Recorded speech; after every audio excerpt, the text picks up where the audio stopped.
Hey, what's up, guys? Welcome back to the channel. Michael here, ChiCityYaker. Appreciate you for joining me on this video. Now, here in Chicago area, the weather's been pretty brutal for our spring. Weather, as you can see, overcast, high winds coming out of the east, which means on the western side of Lake Michigan, water's kind of blown out, and out of a kayak, you really can't really get out there. But the wave conditions, it's just a real big safety hazard. So what that means for you is we're back here at HQ. The kayaks are posted up here.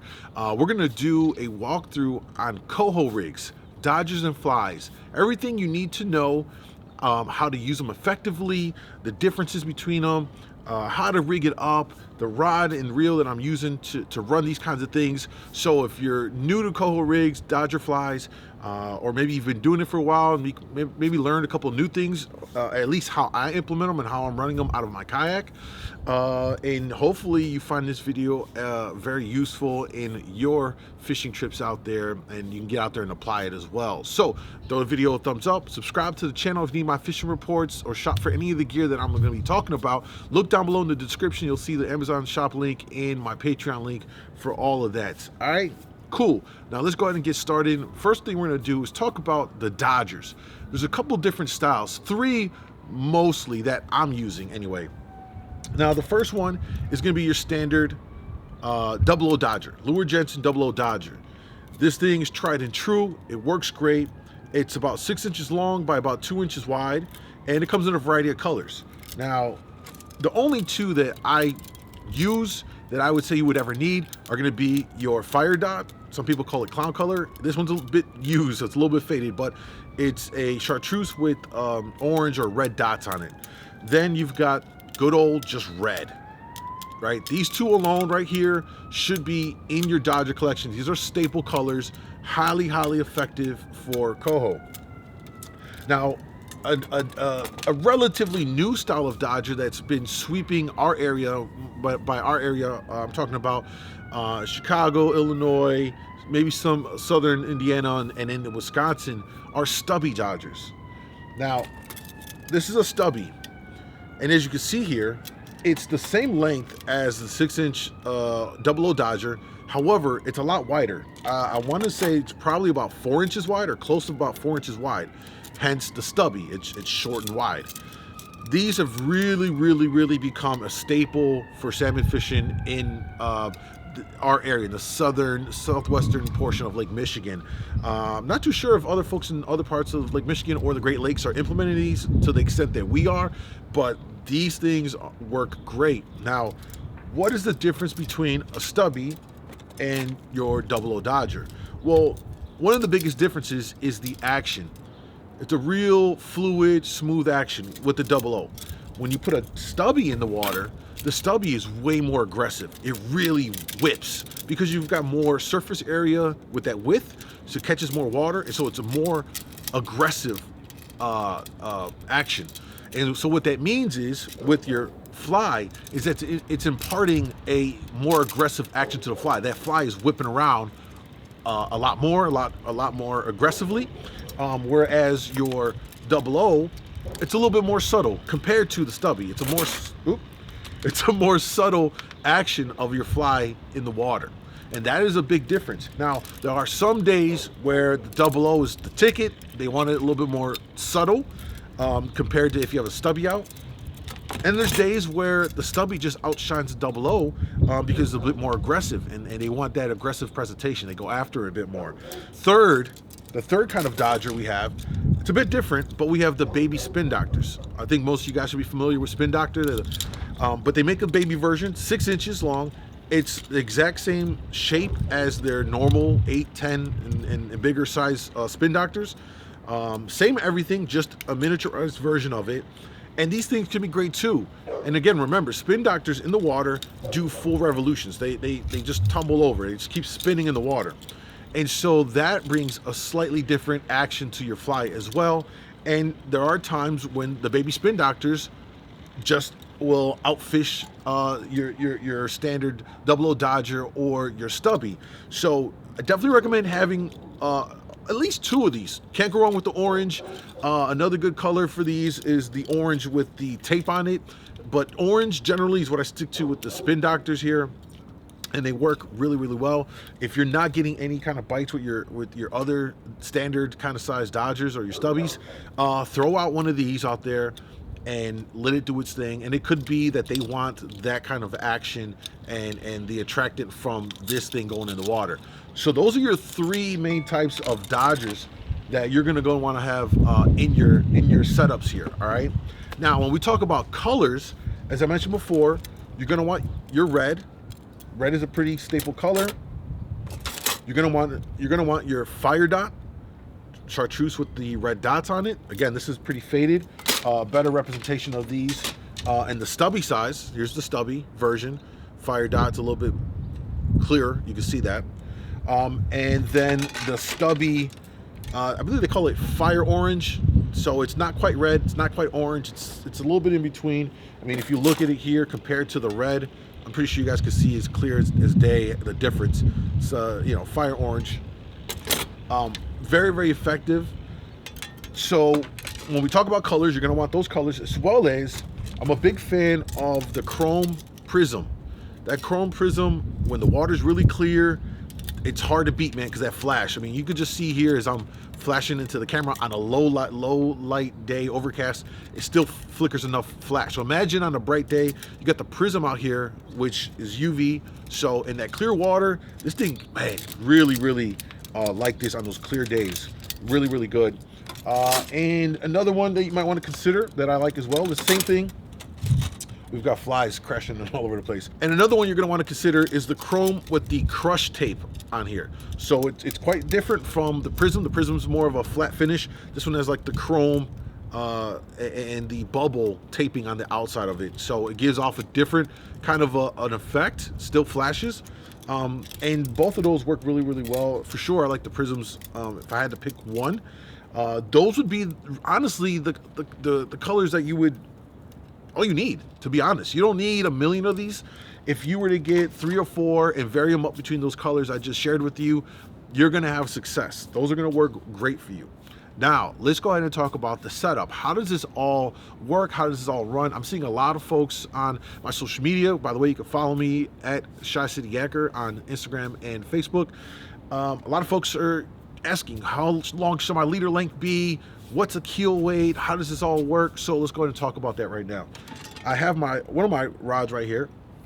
Now, the setup is fairly simple, okay, guys? We're not going to overcomplicate this. You got your rod and your reel. We'll talk about specifically what I'm running. You've got your main line. You're going to take your main line, all right? You're going to I like to put always a bead on there, because if I run planers, I want it to stop at the bead and not run through the rest of the line. So always put a bead on there. It's just a good habit. You're gonna want a quality snap swivel, From the snap swivel is your keel weight, and we'll get a close-up of the keel weight.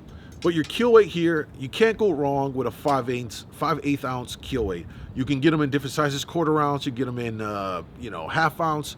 I just go with 5/8. Never fails me. Keep in mind that even though you can get weights that weigh a little less, like a 1/2 ounce or 1/4 ounce, we're really focusing on fishing that first 7 feet of the water column for these fish in this time of year. They're high up in the water column, 10 feet and less in most cases, for sure. 15 at the most is where you're going to mark a lot of your fish. So within 15 feet.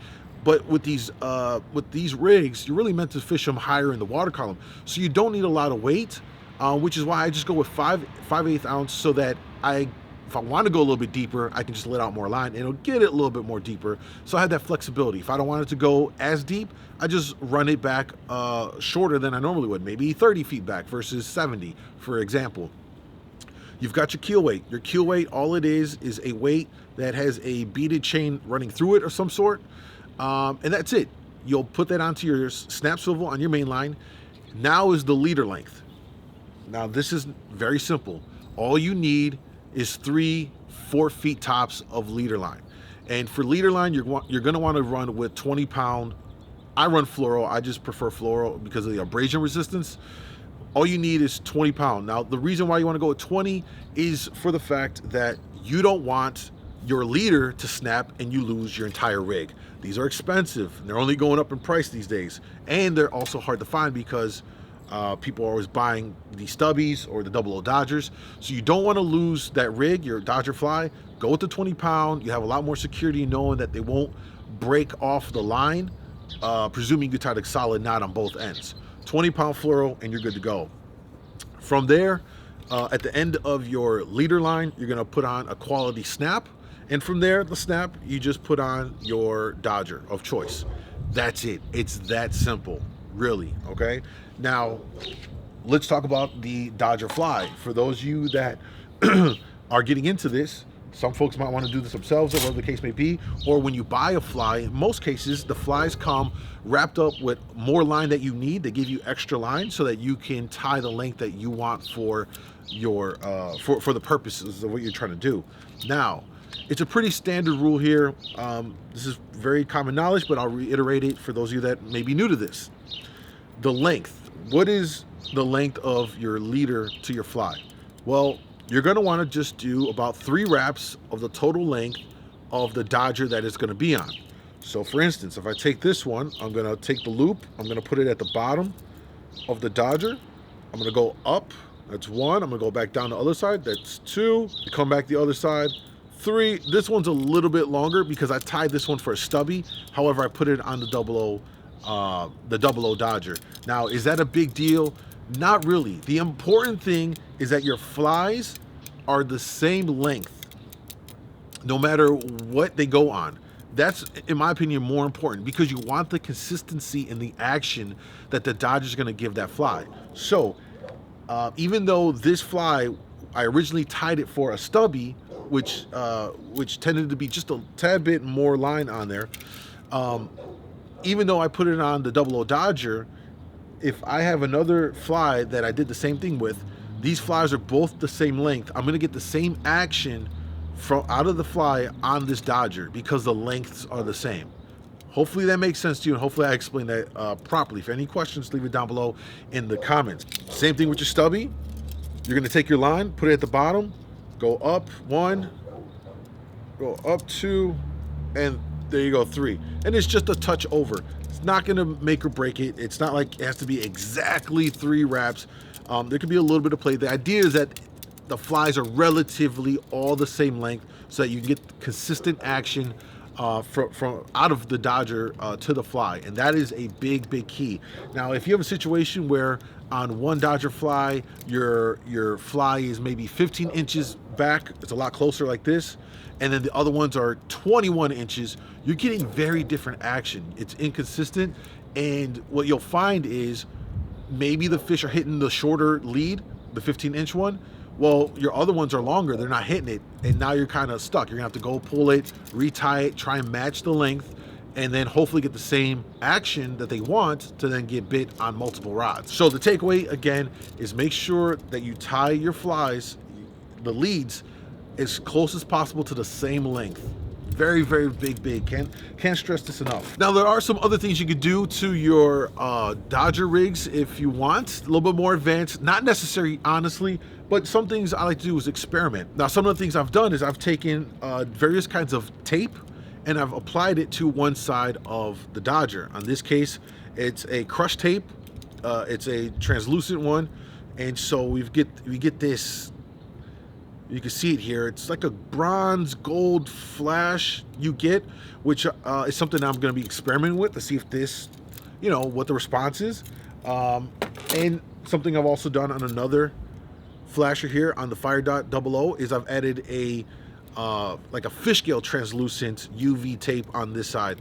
And again, just to add and see if that flash has any kind of impact. Do I notice getting more bites with it if I have that out with, say, the non RV tape on there, or UV tape on there rather? Do I notice a difference? So these are things that I'm trying out to experiment and see if that works. And those are things that you could try out as well if you want to. But let me be clear, 100% unnecessary. Okay. Now let's talk about the 2 different types of flies that you're going to be using for your coho rigs here. One is your peanut fly, and the second is going to be your 2-inch slider fly. All right. Now the difference between the two is pretty visual. The peanut fly, as the name kind of suggests, it's small. All it is a single treble hook, the material tied around the hook itself. It gives it a very small profile for when these fish are feeding on very small bait, small bait fish, small alewives. When the bug hatch happens, which has already been going on here, and we've seen the bugs flying around now, small shrimp when they're eating on the freshwater shrimp, which I found out recently that they were gorging themselves on, which is really cool to see that. The peanut really shines when they're on the really small bite. Now, something to be mindful of with these peanut flies is when you do catch a fish, because the material is tied directly to the hook, you're going to want to be careful when you're unhooking that fish. You're going to want to do your best to remove or push back the material, grab the hook in its base, and take the hook out as smoothly as possible, because if you go to just yank it all out, you're going to yank out all the material and you pretty much obliterated that fly. All right, so keep that in mind. It'll get you more usage out of that peanut fly. Very, very productive. And there's other times where they want a little bit bigger profile, and you've got the 2-inch sliding fly. The difference between the two flies is the sliding fly, as the name suggests, will slide up and down your line. All right, the hook is fully exposed, and so when you do hook it to the fish, the skirt and everything else can slide away. You have access to the hook without the skirt, and you can pull it out without worrying about damaging the material itself. Also, you're typically going to have a bead of some sort, at least one bead. Some two folks will retie these things themselves and add their own kind of array of beads to it.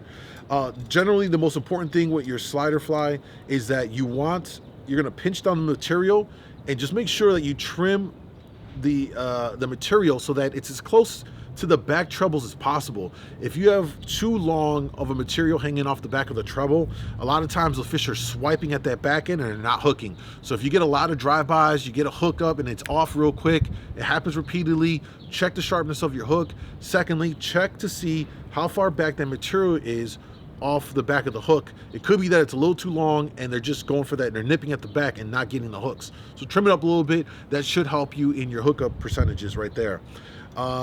But that's a slider fly. Really simple, really effective. It's a little bit bigger. I'd probably say it's about 2 inches, whereas the peanut flies are about an inch, a little over an inch or so. And there are days where that small difference in length plays a big factor. They might want the really small stuff. Other days they want a little bit bigger profile and they won't touch the peanuts. So read the water, read what's happening, take observation of which rods are getting hit, what's on it, what colors, what type of fly is on there, and if one is performing more than the other, get that other rod, switch it out. Try and do your best to match what you got going on with the other presentation that's getting that attention from the fish. Next, let's talk about the rod and reel setups here. Me personally, I enjoy and really like longer rods. I like it because they're just naturally long, so it keeps a natural wide spread from side to side on your stuff. That's important when you're in current and wave conditions, when you're turning. If you have shorter rods, that means those lines are closer to your kayak, straight back. And if you turn too fast, there's an opportunity for the lines to cross over, tangle up, or if a fish hits, because they're relatively close, it'll cross over your line. So I like the longer rods so that there's a little bit more natural separation between both rods side to side. We'll talk about and end this video with planers, because I do implement those and I do really like them for coho rigs, and we'll get to that here in a second. But for rod setups, like I said, I like the longer rods. I've said this before in other videos. I'm using the Akuma Deadeye Pro. It's a walleye rod, but it works really well for the coho. These are not ginormous fish. However, if we do get into a bigger fish, maybe a spring king or a big laker comes through, I'm confident that it'll handle it just fine. It might take a little bit longer of a fight, but I'm in it for the fight, right? We're harvesting these fish, so I'll take a good fight. This rod is really limber up top, and it's got a really good backbone on there.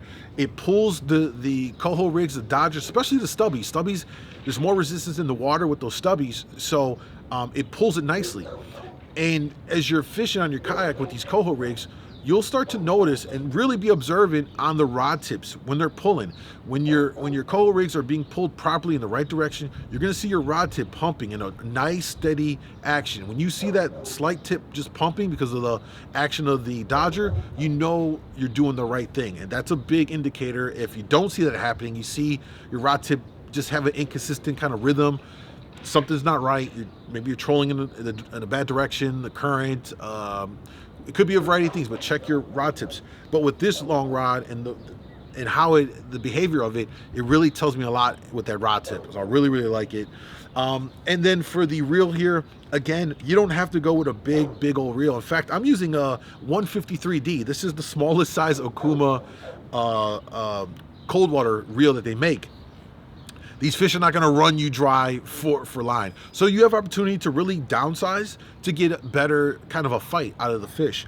20-pound braid, high vis. I prefer high vis so I can see where my line's at in the water. I recommend that. Not necessary, but it's just more of a preference thing. And that is the setup. Pretty simple. You can find comparable rods and reels that can get the job done for you at different price points. The idea here is that the medium action rod, a longer, this one, I mean, in fact, this one is actually 8'6". Do you have to go that length? Not necessarily. Again, I like it, but you know, whatever you feel comfortable with. It's a lot of this can be a preference thing, although in some regards, I do believe this also a performance thing, which is why, as I explained, I like the longer rod to keep things kind of separated. Now, let's talk about planers. Planers are not 100% necessary for this kind of a fishing when you're gonna have your coho rigs out there.